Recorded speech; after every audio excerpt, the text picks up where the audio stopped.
నిర్మాత ఆయనకి ఏపీ అదే అక్కడ దిల్ రాజు టైప్ లో ఇక్కడ పోస్టింగ్ ఫిలిం ఫెడరేషన్ ఇవ్వలేదుగా ఇంతవరకు. మరి అక్కడ డామినేషన్ ఎవరున్నారు?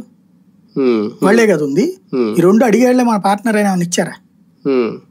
మన పార్ట్నరే ఈయన వల్ల మనం గెలిచాం అడిగారు కాబట్టి ఇచ్చేద్దామని ఏమైనా ఇచ్చారా? ఇవ్వలేదు కదా. రేపు దసరాకే అన్నారు పాపం ఆయన. దసరానో దీపావళి క్రిందసారి, నెక్స్ట్ దసరా కూడా వచ్చేసింది, అవలేదు కదా.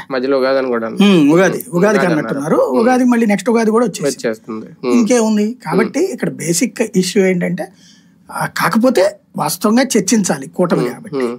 కానీ ఈయన ఢిల్లీకి దీనికి సంబంధం లేదు కదా.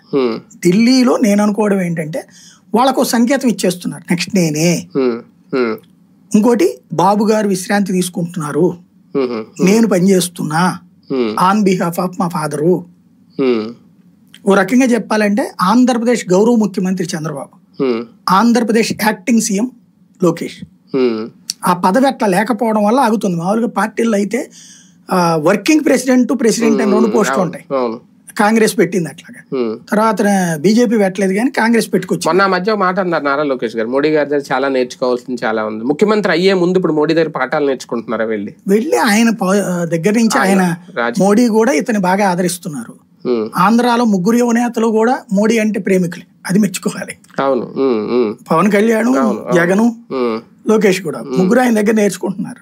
నేర్చుకుని ఈయన కూడా నేర్చుకుంటాడు ఇప్పుడు ముఖ్యమంత్రి. అంటే ఆ సమయాన్ని దగ్గర పడుతుందనే సంకేతమా ఇది ఢిల్లీ వెళ్ళడం?